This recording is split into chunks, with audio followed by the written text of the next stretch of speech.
Item ಯಾವುದೇ ಇರಲಿ try ಮಾಡಿ ಆಚಿ ಚಿಕನ್ ಮಸಾಲಾ. ಆಚಿ ಚಿಕನ್ ಮಸಾಲಾ. ಮೇಡಮ್ ನಿಮ್ಮ ಜೊತೆನೇ ಇದ್ರು.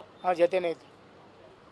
ಸರ್ ಈಗ ಸಾಗರ್ ಹಾಸ್ಪಿಟಲ್ ಅವರು ಡೆತ್ ಅಂತ ಡಿಕ್ಲೇರ್ ಮಾಡಿದ್ದಾದ್ಮೇಲೆ ಅವರ ವೈಫ್ ಅವರ ಸಿಚುವೇಶನ್ ಹೇಗಿತ್ತು ಆ ಒಂದು ಕ್ಷಣದಲ್ಲಿ? ಅಲ್ಲ ಮೇಡಮ್, ಸೂಪರ್ ಅಮ್ಮ ಅಂತ ಎಂತಿ ಸಿಗ್ಬೇಕಂದ್ರೆ ಎಲ್ಲರೂ ಪುಣ್ಯ ಮಾಡಿರ್ಬೇಕು.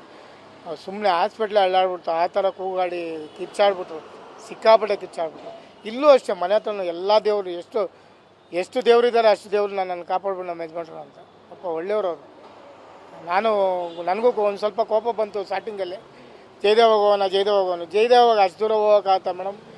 6 ಕಿಲೋಮೀಟ್ರ್ 7 ಕಿಲೋಮೀಟ್ರ್ ಬರೋಕ್ಕಾಗತ್ತೆ ಆಟೋದಲ್ಲೇ. ಫಸ್ಟ್ ಇಲ್ಲೆಲ್ಲ ನೋಡೋಣ ಅಂತ ಮಾಡಿ, ಬಟ್ ಆ ಥರ ಆಗೋಯ್ತು ಪಾಪ. ನಮಗೂ ಗೊತ್ತಿಲ್ಲ ಮೇಡಮ್, ಅವರು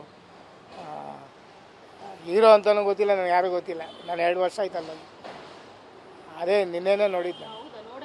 ನೋಡೇ ಇಲ್ಲ. ಆದರೂ ಹ್ಯಾಟ್ಸ್ ಆಫ್ ಸರ್ ನಿಮಗೆ, ಬಿಕಾಸ್ ನೀವು ಆ ಪರಿಸ್ಥಿತಿನಲ್ಲಿ ಅವ್ರಿಗೆ ಹೆಲ್ಪ್ ಮಾಡಿದಿರಲ್ಲ. ಅಂದರೆ ಈಗ ನೋಡಿ, ಹಾಸ್ಪಿಟಲ್ ಅವರು ಅವ್ರಿಗೆ ಈ ಥರ ಆಗಿದೆ ಅಂತ ಹೇಳ್ಬಿಟ್ಟು ಆ್ಯಂಬುಲೆನ್ಸ್ ಕೊಡೋದಕ್ಕೆ ಹಿಂದೆ ಮುಂದೆ ನೋಡಿದ್ರು. ಆದರೆ ನೀವು ನಿಮ್ಮ ಆಟೋದಲ್ಲಿ ಕರ್ಕೊಂಡು ಹೋಗಿದ್ದೀರಲ್ಲ, ಆಟೋದವ್ರ ಬಗ್ಗೆ ಕೆಲವೊಬ್ಬರು ಏನೇನೋ ಮಾತಾಡ್ತಾರೆ.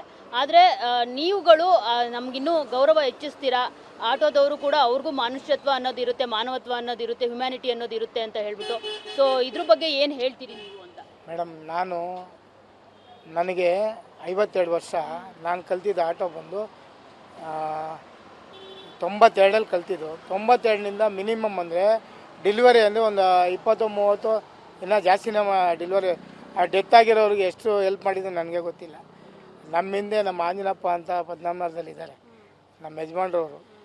ಅವ್ರ ಕಡೆ ನಾವು ಈಗ ದೂರ ಹೋಗಿದ್ವಿ, ಗೊತ್ತಿಲ್ಲ. ನಾವು ನಮ್ಮ ಫೋನಲ್ಲಿ ಟಚಲ್ಲಿದ್ದೀವಿ.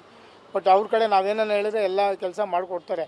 ಯಾರಿಗೋ ಪಾಪ ಹಾಸ್ಪಿಟ್ಲಿಗೆ ಅದು ಇದು ಡಿ ಜಿ ಹಾಸ್ಪಿಟ್ಲಿಗೆ ಅಡ್ಮಿಟ್ ಆದ್ರೆ ಅದೆಲ್ಲ ನಾವು ನಮ್ಮ ಕೈಯಲ್ಲಾಗಿದೆ ಅವ್ರ ಕಡೆ ಹೆಲ್ಪ್ ಕೊಡಿಸ್ತೀವಿ. ಆಮೇಲೆ ಕಬಡ್ಡಿ ಬಾಬು ಅವರು ಅಷ್ಟೇ, ಅವ್ರ ಕಡೆಯಿಂದನೂ ಅಷ್ಟೇ.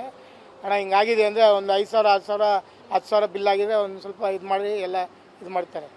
ಆ ಥರ ಮಾಡ್ಕೊಂಡಿದ್ದೀನಿ ಮೇಡಮ್. ನಾನೇನು ದುಡ್ಡು ಮಾಡಿಲ್ಲ, ಆಸ್ತಿನೂ ಇಲ್ಲ. ನಂದು ಗಾಡಿ ಓಡಿಸಿ ನೆಮ್ಮದಿಯಾಗಿದ್ದೀನಿ ಅಷ್ಟೇ. ಸರ್, ಈಗ ಫಸ್ಟ್ ಹಾಸ್ಪಿಟಲ್ಗೆ ಕರ್ಕೊಂಡು ಹೋದ್ರಲ್ಲ, ಅಲ್ಲಿ ಯಾವುದೇ ರೀತಿ ಟ್ಯಾಬ್ಲೆಟ್ ಕೂಡ ಕೊಡಲಿಲ್ವಾ ಅವರು? ಹಾರ್ಟ್ ಅಟ್ಯಾಕ್ ಹಾಸ್ಪಿಟಲ್ ಅವರು ಶುಗರ್ BP ಚೆಕ್ ಮಾಡಿದ್ರು ಅಷ್ಟೇ. ಅವಳು ಡೈರೆಕ್ಟಾಗಿ ಏನಂದ್ಲು, ಇಲ್ಲ ನಮ್ಮ ಹತ್ರ ಡಾಕ್ಟ್ರ್ ಇಲ್ಲಪ್ಪ ಅಂದರು. ಒಂಥರ ರಫಾಗಿ ಹೊರಗಡೆ ಹೋಗ್ಬಿಟ್ಟರು.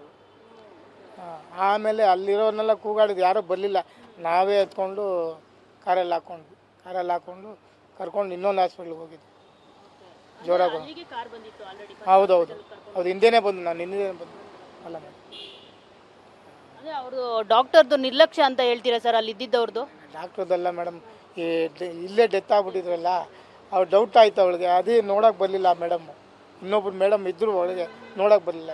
ಇವ್ರು ಸಿಸ್ಟರ್ ಹೇಳ್ಬಿಟ್ರಲ್ಲ, ಅದಕ್ಕೆ ಸೈಲೆಂಟಾಗಿ BP ಚೆಕ್ ಮಾಡಿ ಹೋಗ್ಬಿಟ್ರು. ಅವರು ಡೈರೆಕ್ಟಾಗಿ ಹೇಳೋಕ್ಕಾಗಲ್ಲ ಮೇಡಮ್. ಯಾರೇ ಆಗಲಿ, ನಾನೂ ಆಗಲಿ ಡೆತ್ ಆಗಿದ್ದಾರೆ ಅಂತ ಹೇಳೋಕ್ಕಾಗತ್ತಾ?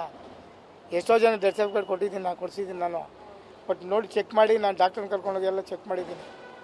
ಆ ಥರ ಇದ್ದಾಗ ಯಾರೂ ಏಕ್ದಮ್ಮು ಪೇರೆಂಟ್ಸ್ಗೆ ಹೇಳಲ್ಲ ಸತ್ತೋಗಿದ್ದೀನಿ ಅಂತ. ಈಗ 2 ಹಾಸ್ಪಿಟಲಲ್ಲೂ ಡಾಕ್ಟರ್ಸ್ ಇರಲಿಲ್ಲ ಆಗ? ಇರಲಿಲ್ಲ. ಅಲ್ಲ, 2ನೇ ಹಾಸ್ಪಿಟ್ಲಲ್ಲೇ ಇದ್ದರು. ಮಾಮೂಲಿ ದೊಡ್ಡ ಡಾಕ್ಟ್ರ್ ಅಲ್ಲ, ಮಾಮೂಲಿ ಡಾಕ್ಟ್ರುಗಳಿದ್ದು. ಅವರೆಲ್ಲ ECG ಎಲ್ಲ ಮಾಡ್ತಾರಲ್ಲ, ಮಾಡಿದ್ರು ಅಷ್ಟೇ. ಮಾಡಿ ಆಗಲ್ಲ ಸರ್, ಕರ್ಕೊಂಡೋಗಿ ಅಂದರು ಅಷ್ಟೇ ಮಾತಾಡಿದ್ರು. ಕೊನೆದಾಗಿ ಏನಾದರೂ ಹೇಳ್ತೀರಾ ಸರ್? ಇನ್ನೇನು ಮೇಡಮ್, ಅಷ್ಟೇ. ನಮ್ಮ ಕೈಯಲ್ಲಾಗಿದೆ ಹೆಲ್ಪ್ ಮಾಡಿದ್ದೀವಿ. ಉಳಿದಿದ್ರೆ ನಮಗೊಂದು ಒಳ್ಳೆಯ ಹೆಸರು ಬಂದಿರೋದು. ಉಳ್ಕೋಬೇಕಾಯ್ತಪ್ಪ, ಅದೇ ದೇವರು ಕರ್ಕೊಂಬಿಟ್ಟು. ನೋಡಿದ್ರಲ್ಲ, ಇದಿಷ್ಟು ದೇವೇಂದ್ರ ನಾಯ್ಡು ಅವರ ಮಾತು. ನಾವು ಕರ್ಕೊಂಡು ಹೋದ್ವಿ, 1 ಅಲ್ಲ 2 ಅಲ್ಲ 3 ಹಾಸ್ಪಿಟಲ್ಗೆ ಕರ್ಕೊಂಡು ಹೋದ್ವಿ, ಆದರೂ ಕೂಡ ಅವ್ರನ್ನ ಉಳಿಸ್ಕೊಳ್ಳೋದಕ್ಕೆ ಆಗಲಿಲ್ಲ ಅನ್ನೋ ಒಂದು ಮಾತನ್ನು ಅವರು ಹೇಳಿದಂಥದ್ದು. ಕ್ಯಾಮ್ರಾ ಪರ್ಸನ್ ರಮೇಶ್ ಜೊತೆ ಮಂಗಳರಾಜ್ ಗೋಪಾಲ್, TV9 ಬೆಂಗಳೂರು.